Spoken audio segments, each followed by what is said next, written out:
C'est l'heure des informations sur la télévision nationale. Bonjour à tous et bienvenue. Dans les titres de l'actualité, il sera bientôt mis en place une cour spéciale des affaires foncières au Bénin. C'est une des décisions majeures issues du Conseil des ministres. Le porte-parole du gouvernement en fait le compte-rendu. Marrakech a abrité la 9e réunion ministérielle de la coalition internationale contre Daesh. Principal sujet abordé, le défi du terrorisme pour l'Afrique. Le Bénin, nouvel adhérent, était représenté.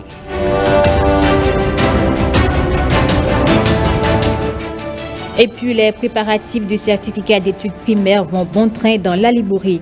À moins d'1 mois des compositions, notre équipe dans le département est allée faire le constat.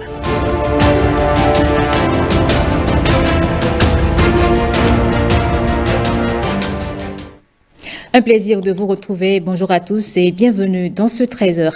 Les membres du gouvernement ont tenu hier mercredi leur réunion hebdomadaire. La rencontre a accouché de plusieurs décisions, notamment la création d'une cour spéciale des affaires foncières au Bénin. Voici le point du porte-parole du gouvernement. Le Conseil des ministres de ce mercredi 11 mai 2022, présidé par le chef de l'État, M. Patrice Talon, a débouché sur les décisions ci-après. Au plan des mesures normatives, en point 1, adoption des décrets relatifs à la représentation des 3 confédérations syndicales de travailleurs représentatives et des 2 organisations d'employeurs au sein des instances nationales bipartites et tripartites de consultation, de concertation et de négociation collective. À la suite des élections professionnelles de 2021, il est apparu nécessaire de procéder à une revue des textes pour tenir compte du nouveau paysage syndical et de ses implications.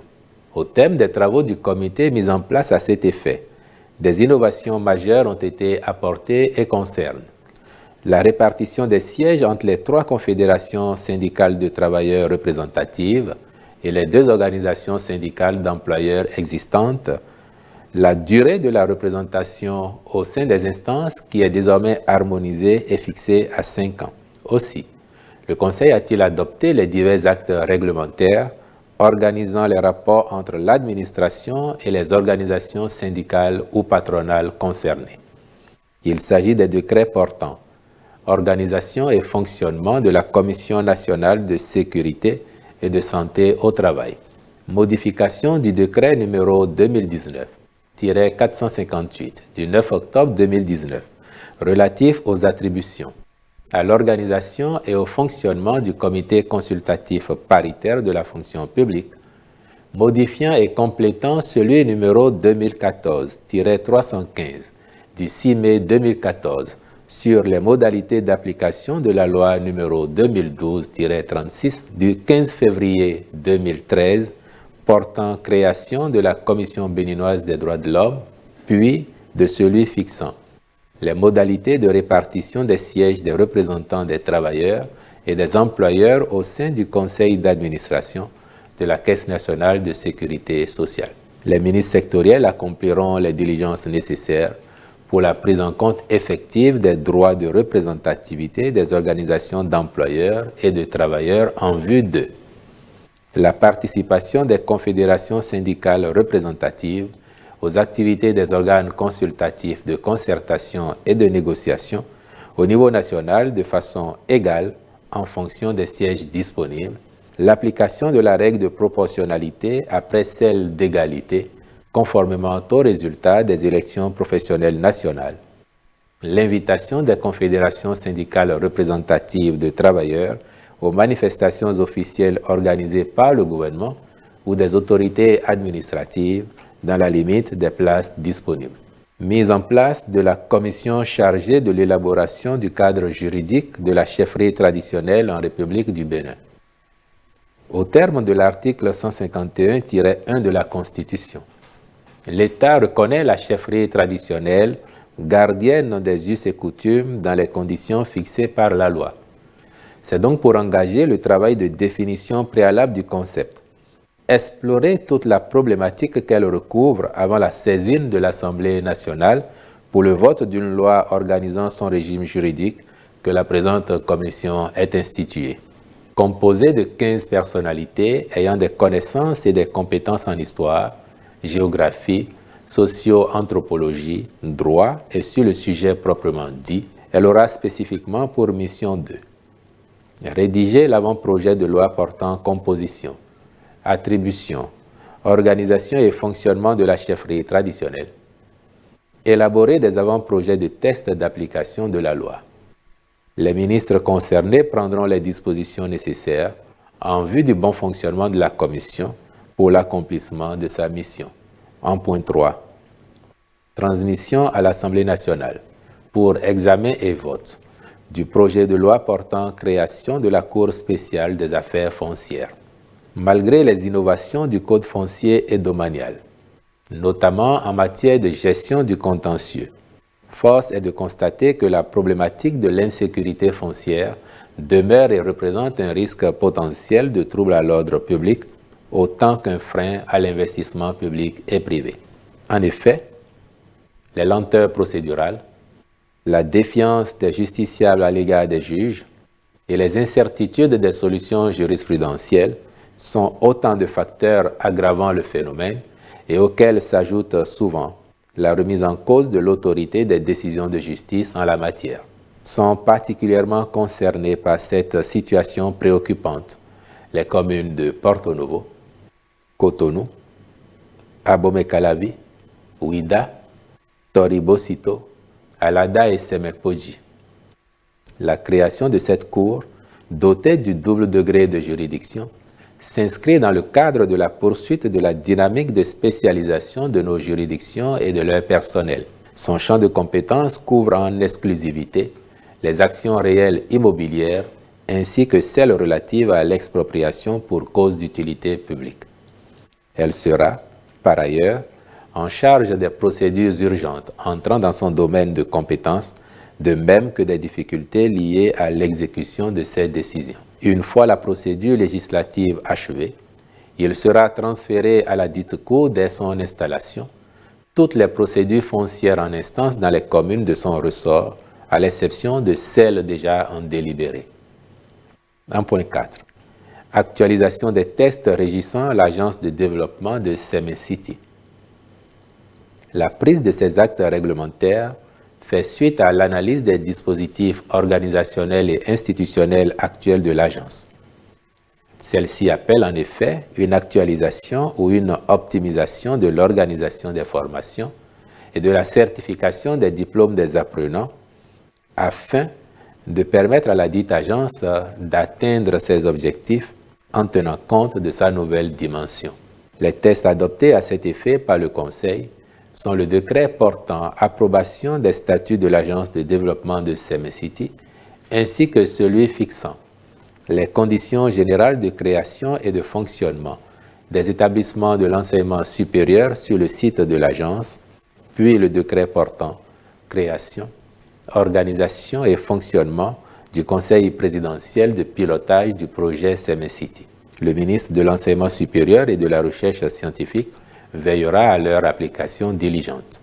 Au titre des autres mesures normatives, sont adoptés le décret fixant les conditions d'ouverture, d'extension, de fonctionnement et de cessation d'activité des institutions privées de recherche scientifique et d'innovation en République du Bénin, puis les décrets portant approbation des statuts de l'École de formation des personnels d'encadrement de l'éducation nationale et du Fonds de développement de la formation professionnelle continue et de l'apprentissage. Au plan des rencontres et manifestations internationales, le Conseil a autorisé la participation du Bénin au Biennale de Dakar du 19 au 22 mai 2022, à la 39e session du Conseil des ministres du CAMES en République démocratique du Congo du 23 au 27 mai 2022 et à la 75e Assemblée mondiale de la santé du 22 au 28 mai 2022 à Genève. Enfin, au plan des mesures individuelles, sur proposition des ministres respectifs, les nominations suivantes ont été prononcées. Ministère de l'Intérieur et de la Sécurité publique, Conseil technique à la sécurité, Contrôleur général de police, Éric Kossi Agosounon, Ministère du cadre de vie et du développement durable, secrétaire général adjoint du ministère, M. Delphin Aïdji, conseiller technique aux réformes, M. Kofi Séverin Nsia, conseiller technique juridique, M. Vignon Zangbe Jurif Ansel Tokbo, directeur général du développement urbain, M. Ghislain Komlan Hounou, directeur général de l'Institut géographique national, M. Alain Sourou Kiki, directeur de la planification, de l'administration et des finances, M. Memanton Boni Yala, je vous remercie. On reste avec le porte-parole du gouvernement et cette fois, il évoque la tournée gouvernementale qui démarre aujourd'hui. Wilfried Léon Ngwedi explique le bien fondé de cette tournée. On retient qu'elle vise à lever toute équivoque sur les causes des difficultés des populations à se procurer les produits alimentaires de base. On l'écoute. Il s'entend bien que l'on puisse rendre compte à nos populations de ce qu'il se fait. La conjoncture nous donne à vivre cette cherté de la vie qui s'explique par des facteurs exogènes essentiellement, et il sied d'aller expliquer à nos populations, même si on se doute bien qu'elles comprennent peu ou prou ce qu'il se passe dans le monde, il convient d'aller leur expliquer avec les mots indiqués les causes réelles de la situation que nous vivons.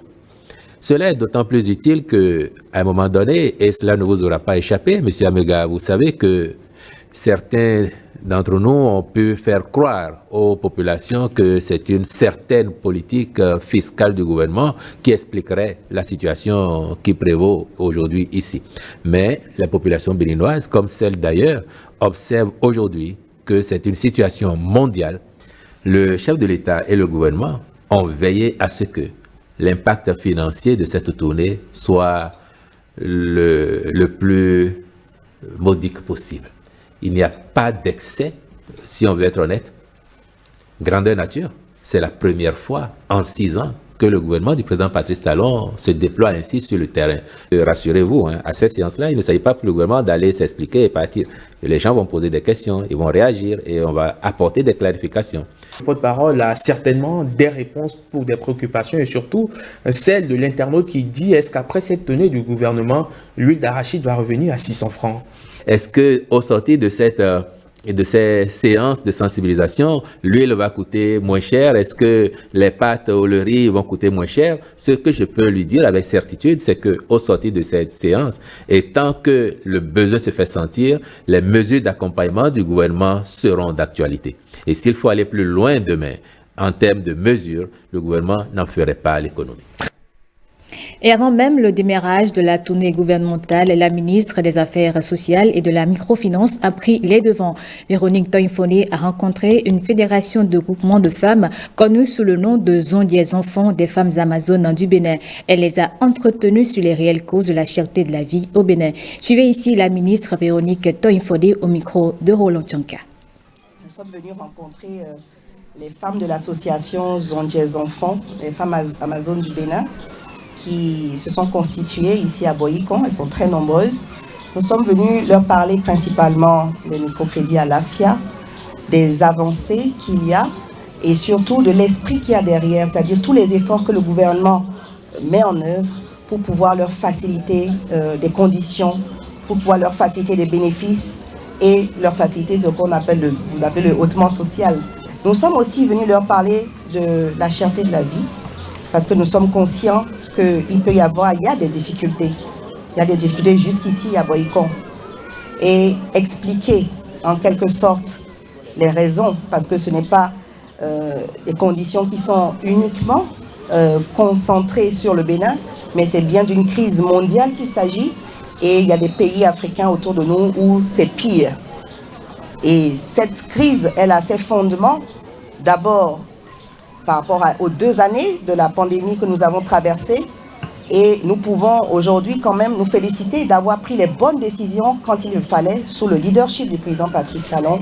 Parce que quand tous les pays confinaient, quand tous les pays fermaient leurs frontières, nous ne l'avons pas fait. Et si nous avions fermé les marchés à l'époque, qu'est-ce que nos mamans seraient devenues? C'était toujours en planifiant, en regardant les risques et en mettant en balance les bénéfices et les risques que les décisions ont été prises.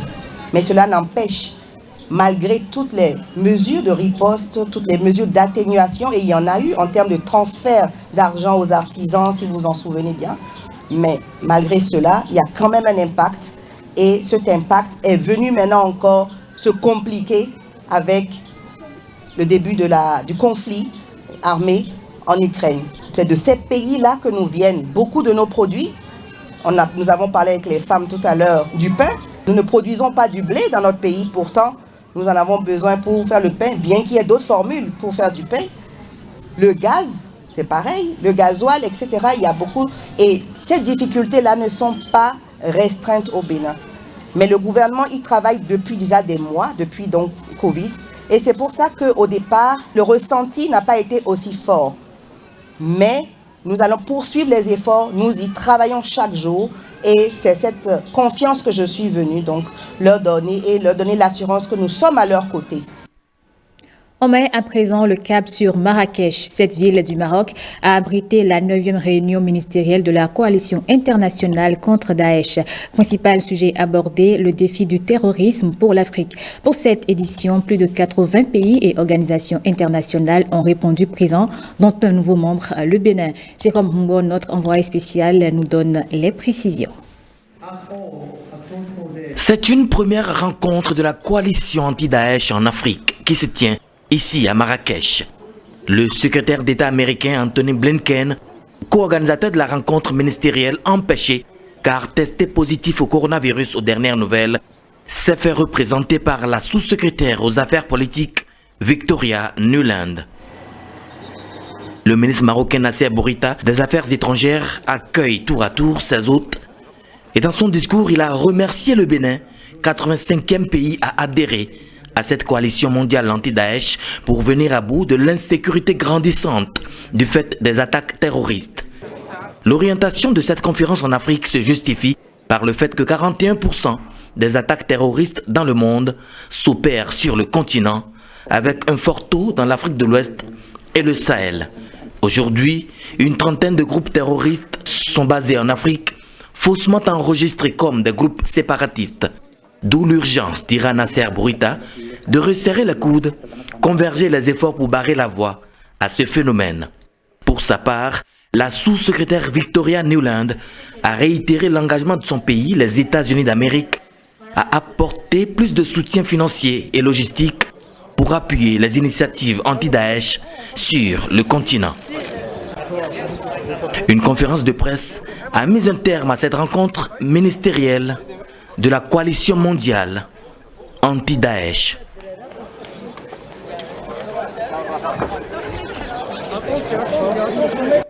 Du combat contre le terrorisme, on passe au combat contre la désertification. Il se tient depuis le 9 mai à Abidjan, la COP15 contre la désertification. Les réflexions sur la restauration des terres et la reforestation sont au menu.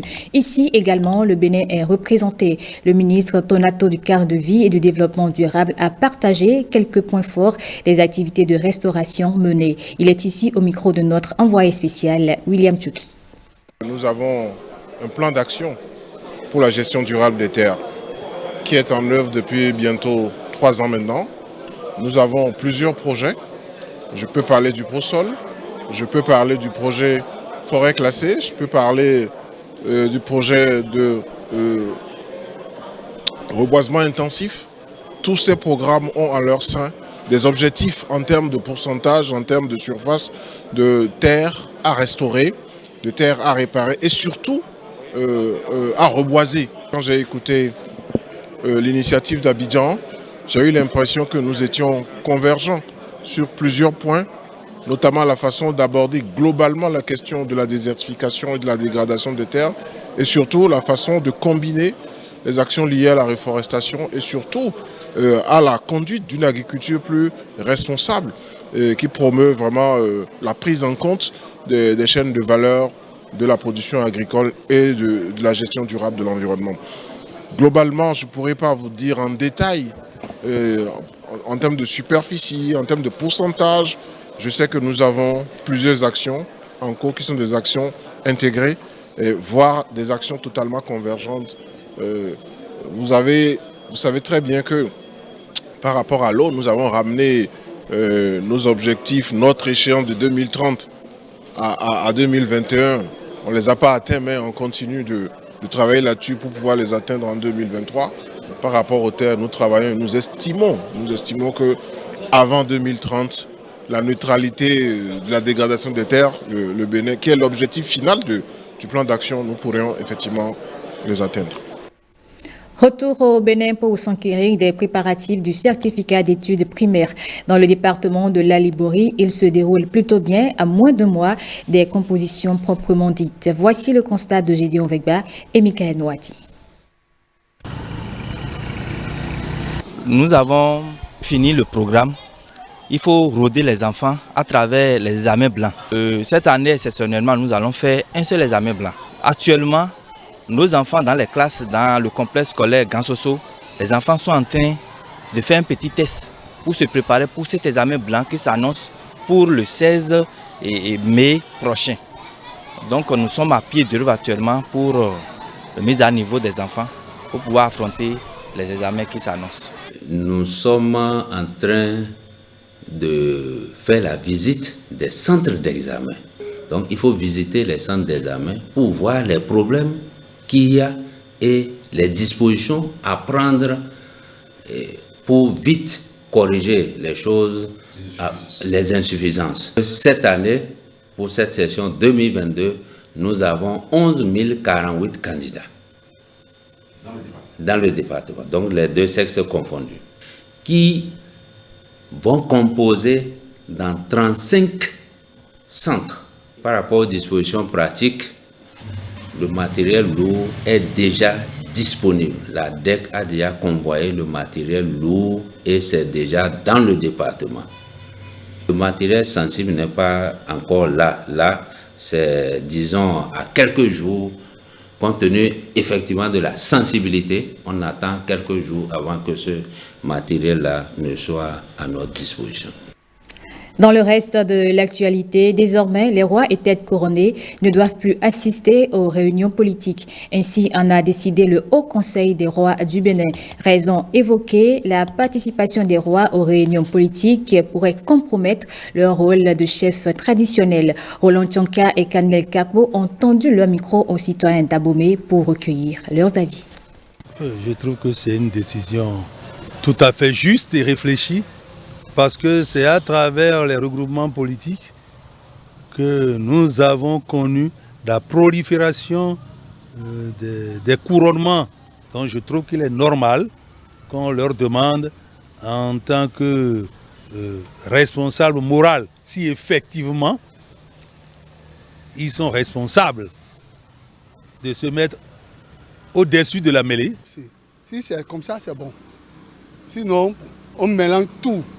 Et on ne connaît pas le roi, on ne connaît pas les terres couronnées, tout est mélangé. C'est une décision, vraiment, moi j'apprécie cette décision parce que ils sont les dignitaires, les grands dignitaires du palais. Eux, ils ne doivent pas sortir comme ça de leur palais et puis parler de la politique et de faire quoi que ce soit. Moi je ne suis pas d'accord. C'est une décision qui est salutaire. En ce sens que, vous savez, quand vous êtes une chefferie, vous êtes une autorité morale dans la communauté. Les réunions politiques, parfois, ça ne peut pas refléter, ce qui est l'idéal parfois pour le peuple. Les décisions qui sont prises peuvent ne pas aller dans le sens de la morale. Ça peut parfois aller à porte-à-fond avec la morale. Donc quand vous êtes une chefferie, je pense que pour quelque chose de dignité, d'honneur dans la société, il faut éviter ces réunions politiques. Le roi n'a qu'à le droit aller aux réunions politiques. Non, ça ne va pas. Ça ne va pas du tout dans le pays. S'il y a quelque chose de mal dans le pays, là nous sommes maintenant. Nous on veut que le roi va inviter ses frères et sœurs. Ah, mes frères, n'allez pas hors sujet faire du bagarre dans le pays. C'est le problème du roi ça. S'il y a quelque chose, le roi calme. Ils n'ont pas besoin d'aller faire le politique à côté du droit et encore rester à gauche pour parler. Non, le roi n'a pas le droit de dire ça. Et puis le 14 mai prochain, l'Union islamique du Bénin tient son 5e congrès. C'est la ville de Boïkon qui accueille cette rencontre qui vise à introduire des réformes pour le bon fonctionnement de cette communauté. En prélude, le secrétaire à l'information et à la communication de l'Union islamique du Bénin donne quelques précisions au micro de Ezekiel Diakor et Daniel Ada. Le congrès a pour objectif principal de cimenter les bases au niveau de la communauté musulmane du Bénin. Enjeux et défis associés à la mobilisation des fonds. Lors de ce congrès, c'est de pouvoir amener les gens à comprendre l'objectif même de la communauté musulmane après les temps de soubresaut que ça avait connu. Parce qu'à Parakou, lors du dernier congrès, il a été assigné à ce nouveau bureau un bureau de réforme. Donc on est en train d'asseoir les réformes. Les perspectives de ce séminaire, c'est de pouvoir montrer au chef de l'État qu'il n'a pas prêché dans le désert. Parce que vous savez, quand les soubresauts ont commencé, c'est lui qui a pris son bâton de pèlerin pour pouvoir ramener tous les protagonistes sur la table de négociation et exiger qu'il y ait le congrès de Parakou. Et c'est pour lui dire que nous sommes de bons élèves, de bons enfants, de bons citoyens, que nous avons tout fait pour qu'il y ait la calmie dans la maison et qu'on aille à un nouveau congrès sans l'intervention de qui que ce soit, qui sentent que vraiment la maison est revenue à de bons sentiments et que tout se passe bien pour toute la communauté musulmane. Ce congrès va réunir plus de 400 personnes, participants. À l'ouverture, on ne pourra pas dire que ça va dépasser, mais les participants congressistes, il y aura 400 personnes et ils doivent tout faire pour trouver les voies et moyens pour mobiliser les ressources pour qu'on puisse développer la communauté musulmane.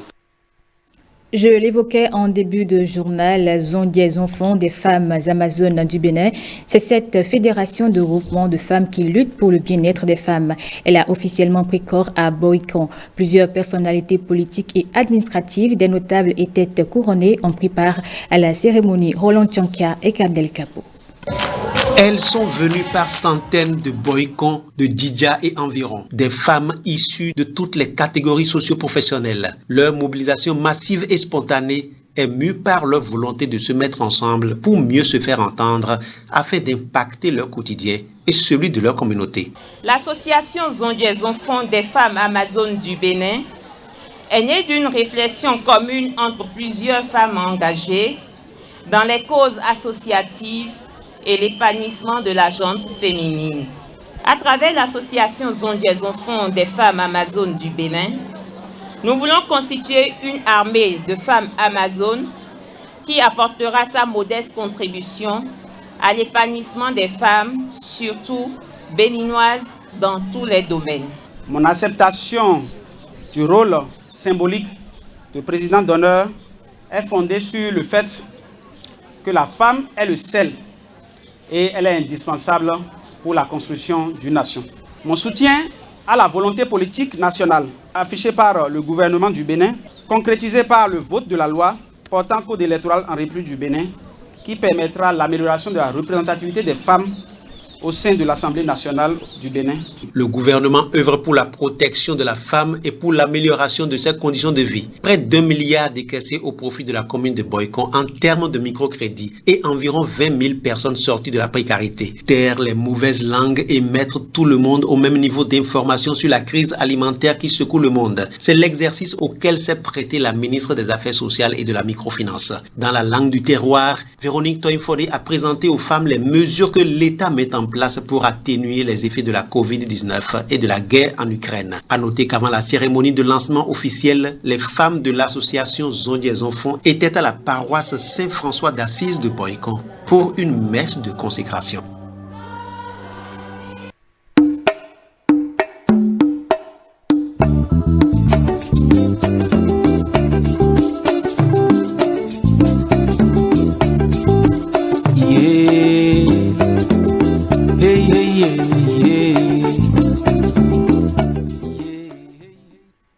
Ils ont quitté leur société le temps d'une visite au palais de la Marina. Les chefs d'entreprise sont allés contempler les œuvres royales et contemporaines avec des guides, pas des moindres, le ministre du Tourisme et celui de l'Économie et des Finances, Marcela Rossi et Igor Ayoso. Cette fameuse guerre coloniale Plus d'une heure passée à découvrir et à comprendre ce qui impressionne tant de personnes depuis plusieurs mois. Des chefs d'entreprise, invités des ministres en charge de la culture et de l'économie et des finances. Tellement curieux que les questions ne s'arrêtaient pas. Pour moi, c'était très émouvant, très émouvant. C'était très beau. Le mot beau n'est pas assez. Aujourd'hui est très, très spécial pour moi. Puis c'est aussi la fierté de revoir ces œuvres et surtout l'optimisme parce que je me dis c'est des opportunités pour le pays, c'est des opportunités pour la culture béninoise. Tous ceux qui sont à l'étranger aujourd'hui, lorsque vous êtes resté un peu à l'étranger, on vous pose la question mais qu'est-ce qu'il y a au Bénin, qu'est-ce qu'on peut aller voir au Bénin, mais je pense qu'aujourd'hui vous verrez les résultats certainement à partir des prochaines vacances, surtout que le mal Covid est en train de partir. Vous constaterez qu'il y aura vraiment un engouement, les gens viendront parce qu'il y a quelque chose qui intéresse, que les gens veulent voir. Ils partent d'ici pleins d'émotions et avec l'idée que l'art est désormais un pilier fort de l'économie béninoise. C'est fort probable que d'ici quelques semaines, ils se retrouvent avec les membres du gouvernement pour réfléchir ensemble sur comment contribuer collectivement à l'essor de l'industrie artistique.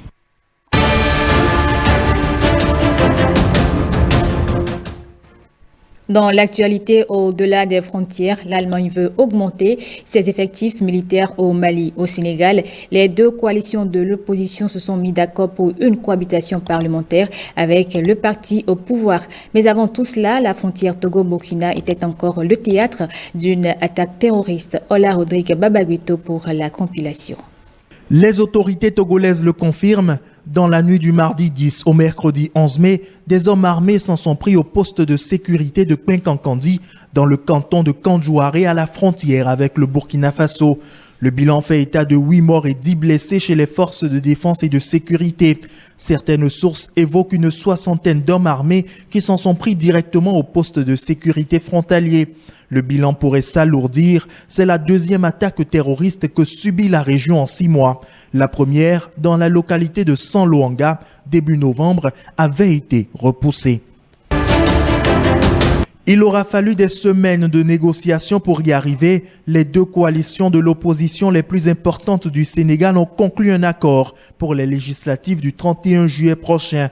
La coalition de l'ex-président Abdoulaye Wade et celle de l'opposant Ousmane Sonko vont présenter une liste commune. Cette stratégie a pour but de contrer la coalition présidentielle et d'éviter à l'opposition de se mettre en concurrence. L'opposition croit fermement en ses chances d'obtenir une majorité à l'Assemblée nationale et d'imposer au président Macky Sall une cohabitation. Le scrutin législatif de juillet prochain vise à renouveler le mandat des 165 députés de l'Assemblée nationale, largement contrôlés par la coalition au pouvoir depuis les dernières législatives en 2017. L'Allemagne modifie ses déploiements militaires au Mali. La porte-parole du gouvernement allemand, Christian Hoffmann, annonce vouloir augmenter ses effectifs dans le cadre de la mission onusienne pour la paix MINUSMA, tandis que ses soldats au sein de la mission européenne de formation au Mali seront déplacés au Niger voisin. L'Allemagne a justifié sa décision en dénonçant la présence de membres du groupe russe Wagner dans le pays. Pour la porte-parole du gouvernement allemand, l'avenir même de la mission onusienne ne semble plus totalement garanti depuis le retrait de la France.